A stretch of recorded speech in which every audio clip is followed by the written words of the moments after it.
All right, let's get it cracking, YouTube.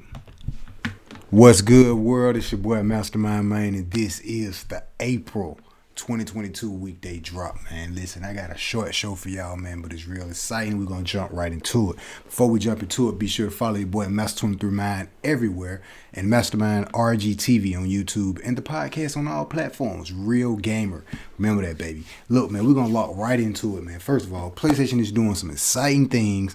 We got this new PlayStation services adding on to the PlayStation subscription, aka Spartacus. Well, we got a little more details about it.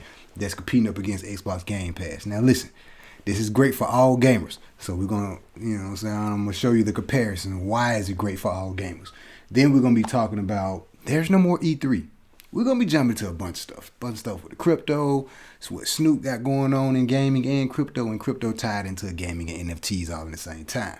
But let's jump right into it. I gotta speak about these PlayStation services because it's something pretty cool, man. And if they pull it off right, it's not going to be, I can't say it's going to be better than Xbox Game Pass, but it's going to be something that if they pull off right, it can really be something cool. Especially if they pull off to where we get to play. We're talking about PS1, 2, 3, PS Vita, PSP games.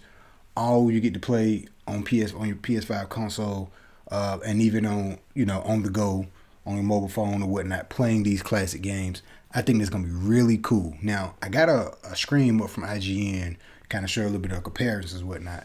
I don't have my OBS and everything set up, so y'all can't see it here, but I'm gonna read a couple things that's here. So with the PlayStation Pass price points, you're looking at basically $10 for the essential one, for a basic one, $14.99, basically $15 for the extra one, and basically $18 for a premium version. And we got Xbox Game Pass, console and PC, $10 basically. The Ultimate Game Pass, $15. And the different tiers. So the PlayStation Plus, we're gonna keep on calling it Spartacus. I don't think they have like a legitly name for it right now, but we're gonna call it Spartacus for the sake of understanding. It has 3 tiers. So with the Xbox Game Pass, you got the Xbox Game Pass for console, you got the PC Game Pass, and the Game Pass Ultimate. Usually everyone go with the Game Pass Ultimate. That's going to be really in comparisons of the premium version that PlayStation subscription Spartacus has to offer. And of course you got Nintendo. They got Nintendo up here too. So we got Switch Online and Switch Online with the expansion pack. Honestly, I'm going to mention a little bit about Nintendo online services, but not too much because they're actually kind of new, still getting into the game. But the real competitors is for the Xbox and PlayStation. That's where the real magic is coming into play at. Let's see, we got price per year. Honestly, you're looking at $59, basically $60, $100 for the extra one, $119 for the premium one. So basically, you're honestly looking at saving more money. Because think about it. We have most of the PlayStation games going to run you about $69, $59 or whatnot. So, I mean, for the mere fact that we'll be able, first of all, we'll be able to get all of the stuff we was getting for on PlayStation Plus. Plus, we're still getting free games every month with the PlayStation Plus subscription. And now it's basically with the PlayStation Now combined into it. I think it's a really cool thing to have because, again, we're talking about PS3 games. And this is the thing. Shout out to the homie Hip Hop Gamer. Now, he's one of the only people that's been kind of breaking these stories, but haven't been really getting a lot of credit for a lot of this stuff. And he mentioned something. I even remember him mentioning something about basically saying, we'll be able to play these PS3 games. Because remember, keep in mind, PS3 is one of the harder versions to kind of interact with because PS3 back in the day had this whole special processor that it was hard for them to like emulate the games or whatnot. But PS2 and PS1, they can easily do for some reason. So if we get PS3 games, and keep in mind, hey, I was a big fan of PS3. I still got all my PlayStations, except for the 1 and 2 actually. But PS3 was a great one. They had some great games on there. So if they can, basically we play these PS3 games on a mobile device or on a laptop or even on a PS5 while even basically upscaling the graphics also, listen, that's going to be dope. That's backwards capabilities. Gamers, this is our biggest dream because we get to play all of basically having, and I think hip hop spoke on this too.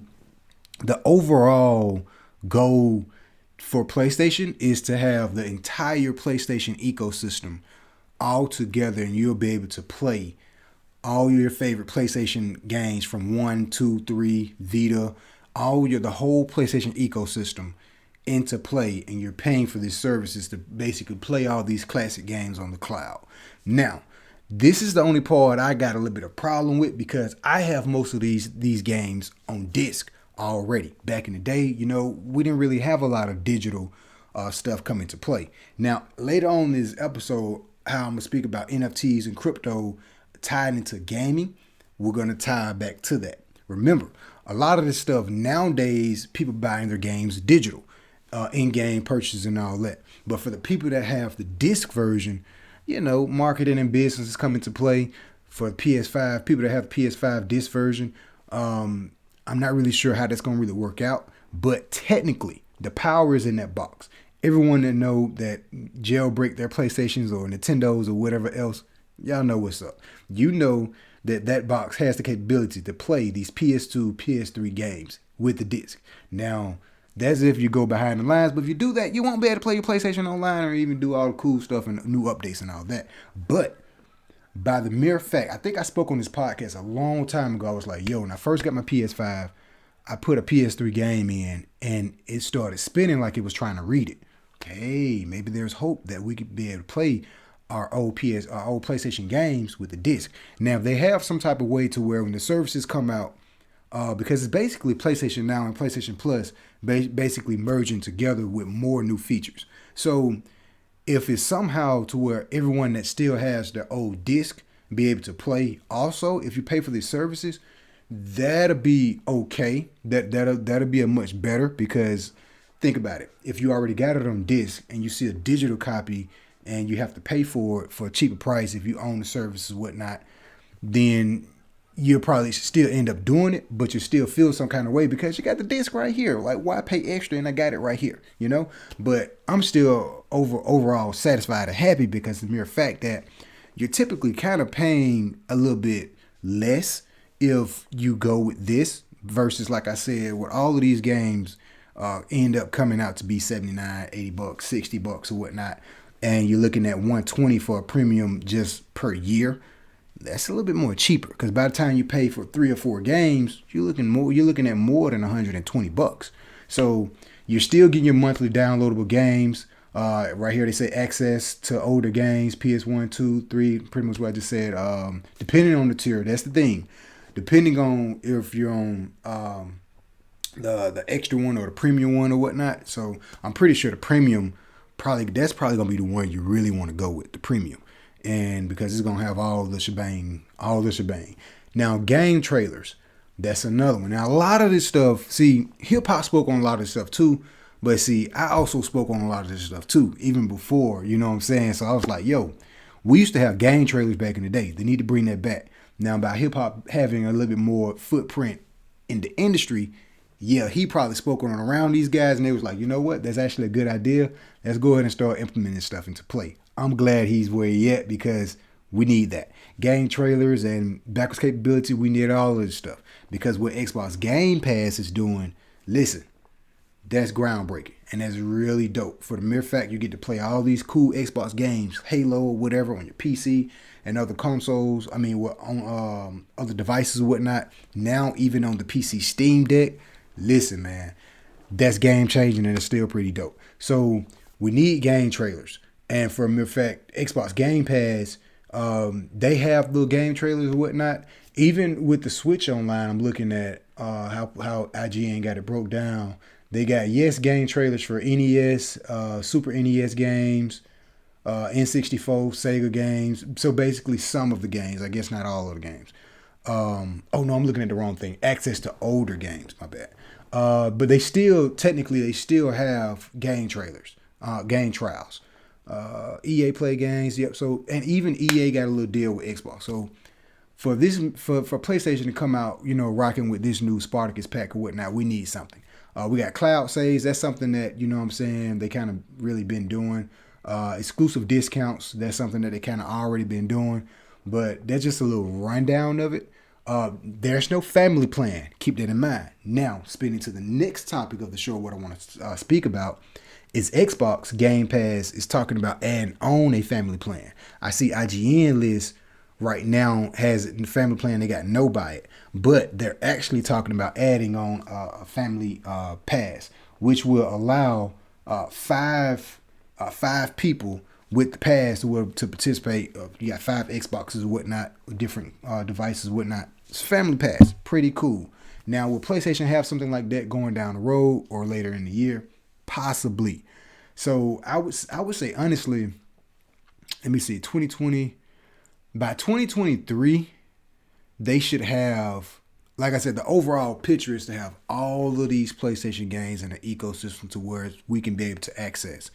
And I say by 2023, we'll probably have this new code name Spartacus will probably be where you want to jump in at. And that's I feel like it's gonna have a couple issues. I'm not sure when it's dropping.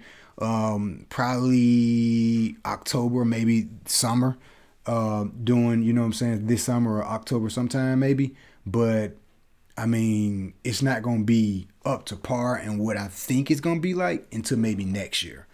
Because if you think about it and go back and look at how Xbox Game Pass first came out, it took them a little time to kind of get the roughs out the fellas a little bit. But now Xbox Game Pass is still developing and getting better, but it's much better now versus when it first came out. So PlayStation is going to take a little time for them to kind of get their stuff a little bit up and running and kicking. Especially Xbox Game Pass is still adding on new features. Perfect example. Now this new PlayStation Spartacus won't add first party exclusive games at launch. That's something that Xbox Game Pass do. So again, when I said coming into the show, this is great for all gamers because each one you're getting, even with Nintendo, you're getting some really cool perks for these paid for services and whatnot, and they're still adding on stuff. Right now, you can't. And, right now is not PlayStation. They won't be adding first party games on, but who knows? That may be something they add on later on down the road. You know what I'm saying? So, and there's still it's gonna be some kinks that need to be worked out, but each one of them have their own little unique theme, which is gonna be perfect. I say, hey man, you a gamer, get all of them. You know what I'm saying? No matter if you're a PlayStation fanboy, if I had the money, hey, I have all of the Xboxes up in here, man. Xbox Game Pass, game PC right here.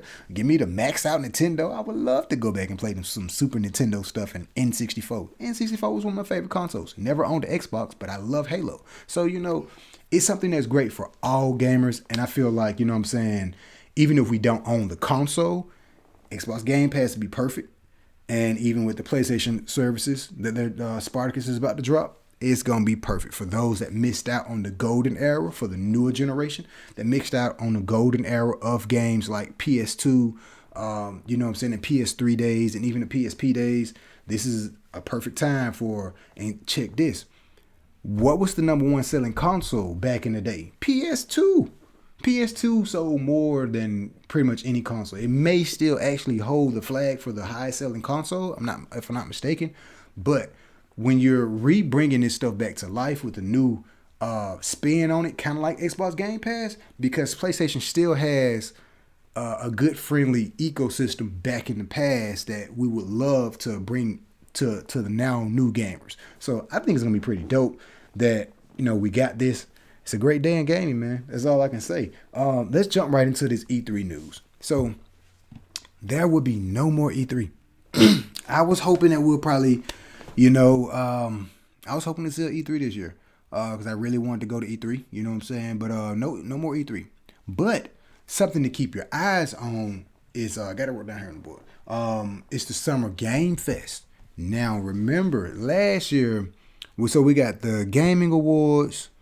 GDC, the gaming, the Summer Game Fest, and of course PlayStation host their little showcases or whatever throughout the year or whatnot. Nintendo Treehouse, they still do their little services or whatnot. If I'm not mistaken, Xbox may do like a little solo thing. I don't think they do. They mostly, yeah, they usually be like the head of E3. They usually like go first on E3 or whatnot. But to see no E3, I'm interested to see where they're gonna go with it and what's going, what's coming down the pipeline next. With the gaming, the game awards, that may be a little bit bigger this year since we don't have E3. But something that's right around the corner, right after E3, is the gaming. It's a summer game fest.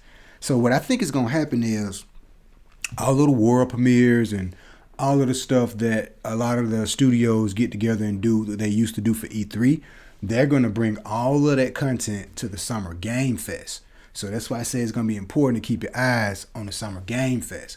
So hey, be a good opportunity for them to kind of sneak in some new stuff that we never seen at the Summer Game Fest. So keep your eyes open for that.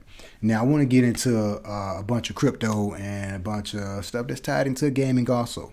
Now Snoop Dogg, he's in the new Call of Duty mobile game. Now listen, I got to speak about Snoop because it's going to tie into my next conversation. But that's not the first time Snoop has been into a Call of Duty. Now, this is on Call of Duty Mobile. If you look at what Snoop is doing, Snoop is a cool character. And I feel like this is going to bring the gap of hip-hop and gaming all together. It's all a big shebang. This is not the first Call of Duty Snoop was a part of. And for him to be a part of the mobile, that's pretty dope because I'm interested to see. I played Call of Duty Mobile. It's not actually bad. It's not bad. It's pretty cool. So I'm actually just interested to see if the next Call of Duty that comes about. I want to speak about Call of Duty for a quick little bit. The next Call of Duty that comes about, and we got the mobile. Will they somehow tie and merge the Call of Duty mobile into the next Call of Duty somehow?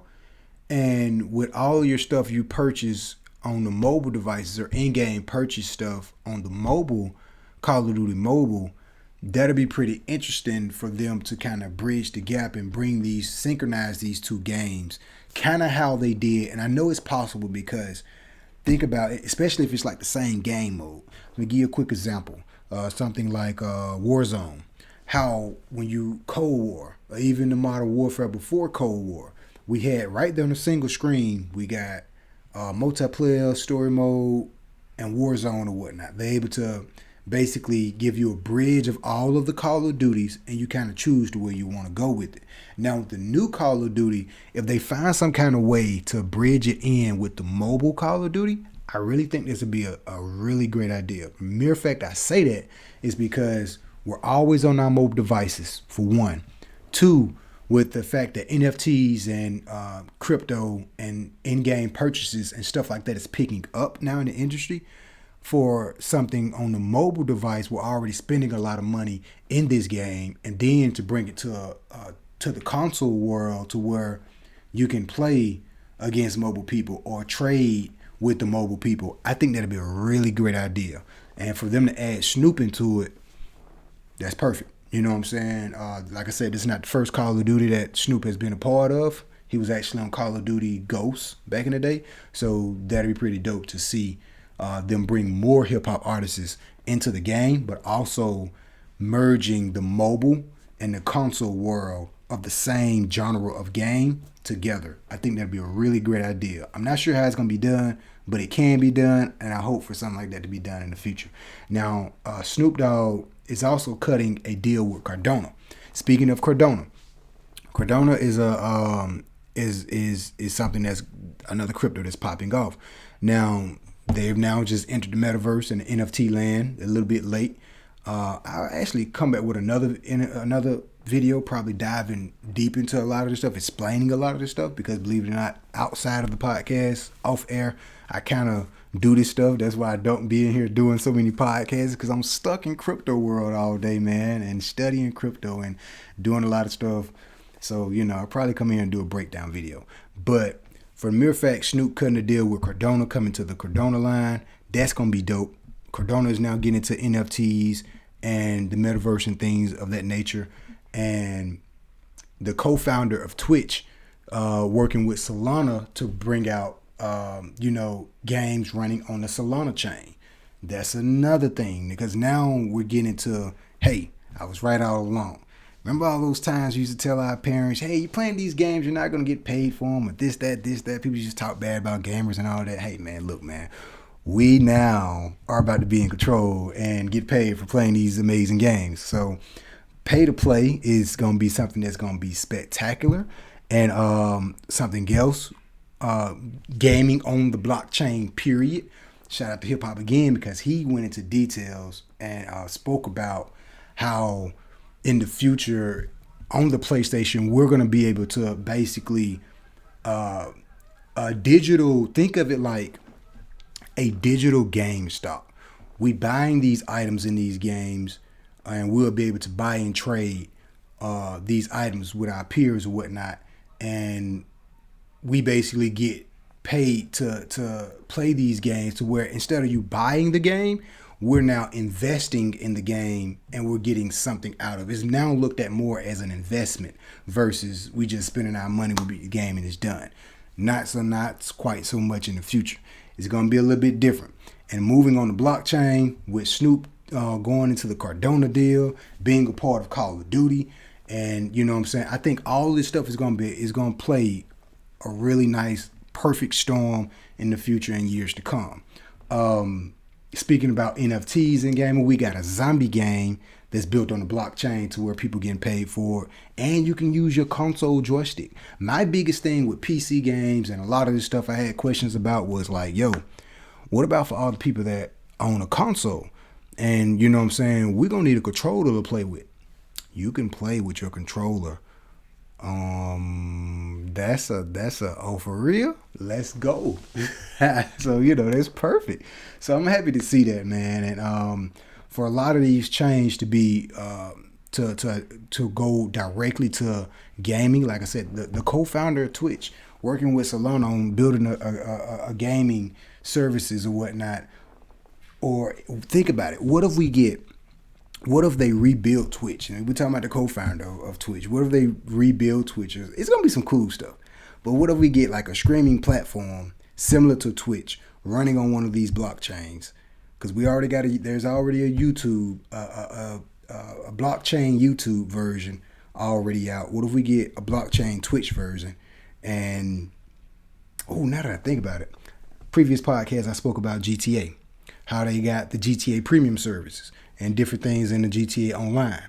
How we paying for a lot of this stuff in GTA. The perfect games that could really utilize blockchain technology is games like The Sims, Grand Theft Auto, Call of Duty, Fortnite. You know what I'm saying? And even if they drop, I'm pretty sure they're going to drop it, PlayStation Home. Now remember, going back into the PS3 days, PlayStation Home was really popular on PS3. Now, when Sony get done filing all these patents or whatnot, because I'm sure they're already got some plans of them working on the blockchain. Like I just said, I think of it like a digital GameStop, to where PlayStation may take a little cut if you're selling your digital games or buying and selling in-game purchase things or different things that matter. It's gonna be perfect. And to see all this stuff come and play, I'm like, yo, GTA will be perfect. This whole GTA premium service and GTA Online, all of this stuff would be perfect for the play to earn and working perfectly on the blockchain. Now there's gonna be some stuff that may not work out correctly, but I got faith that PlayStation gonna be the one that's gonna figure it out. You know what I'm saying? And not just PlayStation. I'm pretty sure Xbox gonna have their own little thing. They're gonna figure it out. Now, who I'm interested to see where they go with this stuff is Nintendo. Now, remind you, one of the Nintendo execs said when the NFTs first started popping off, one of the Nintendo execs was like, NFTs is a fag, is not cool. He was basically downplaying NFTs, and he wasn't a big fan of NFTs and whatnot. But that doesn't mean the whole entire Nintendo genre is against NFTs.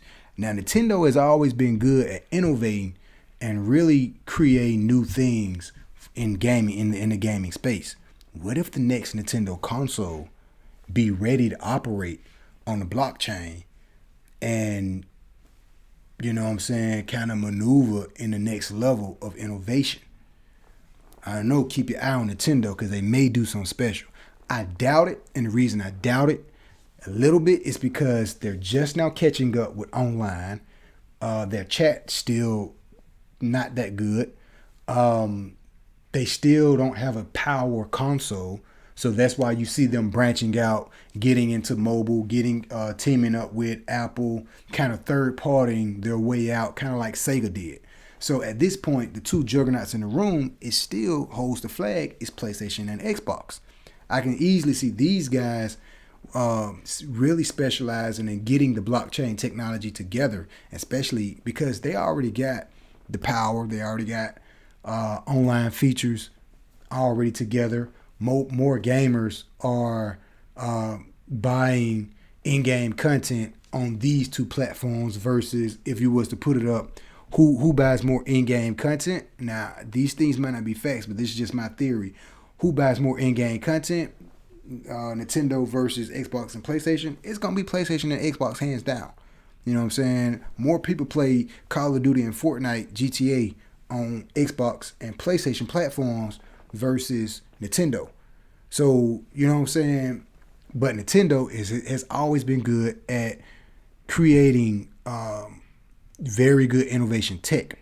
So, you know, I don't know. It's going to be interesting to see how a lot of this stuff come into play, especially if Nintendo get with a couple Web3 developers and get with someone like Cardano or Solana or whatnot. I think it'll be a great thing, especially someone like Avalanche, Cardano, Solana. That'd be perfect. So I think the next move Xbox, PlayStation, and Nintendo need to be making is seeing how can they innovate on the blockchain. That's going to be the future of gaming, and which I think they're already doing, but, you know. And going back to an episode I dropped 2017, we spoke a little bit about this, speaking about how Microsoft can possibly really take over and start operating on the blockchain in a different way. But it's gonna happen. It's gonna happen. I'm a future fortune teller in gaming. I see stuff happening. Sometimes I don't speak about it on camera because I don't want to be right all the time. But some stuff I speak about on camera and it's like, yo, I knew it, but no one's listening. But it's gonna be some really cool things in the future of gaming, man. One real thing I want to speak up before I get out of here. Rainbow Six is, Extinction. That game is on sale right now. Now, I'm a little bit shocked because that game looked really good. You know what I'm saying? And it's on sale really, really quick. So usually when games go on sale fast like that, they wasn't doing so good when they launched. So hey, if you're looking for a new game to kind of pick up, kind of play with your friends online, the new Rainbow Six game, maybe pretty good to pick up. But that's really all I got for y'all right now. I'll definitely be in here talking about some more stuff. I gotta do another video. Check out my video, my review about Horizon Forbidden West, full review. Dropped it, and I did a really good review on it, you know. But there's one thing I gotta do and talk about is this new update that PlayStation dropped. I was beta testing for, and I gotta do a whole nother video. I gotta do a whole video on the thing because now they lock you in game mode. If you don't go into your TV and change these settings, then you'll be wondering, why is my game looking all washed out and all warm color looking? You got to go in and change a couple settings to, you know, but what the problem is, they leave you stuck between 120 hertz performance or full resolution, not 120 hertz. But, you know, hopefully they come out and send another update out and patch it up and fix it. But I got to do another video on that, speaking about that. I definitely got to dive deep into that. And I'll be speaking more about crypto in the future, too. I said I guess I'll go ahead and come on to the game shows and start speaking a little bit about that. Anchor is getting ready to kick us out of here again. So we're going to do a little bit more behind the scenes on YouTube. But that's all I got for y'all today, man. Stay tuned for more and follow me everywhere, Master23Mind, Twitch, where we play these games live and you get to see how, we don't throw the controller at the TV anymore. Just kidding, but sometimes we do. Follow me on Twitch, Master23Man, Mastermind RGTV on YouTube, Real Gamer. For those that's on YouTube, you see it right here in the backdrop. Real Gamer. And you see Link? Link is climbing that mountain because he haven't gave up yet. Remember that. But we out, man. Love is love, and stay tuned for more. April weekday drops 2022, baby. And keep an eye on Game Fest. It's coming this summer. Because now ain't no more E3. Oh, man. Game Fest is going to have all the hot stuff. We out. Gamer on.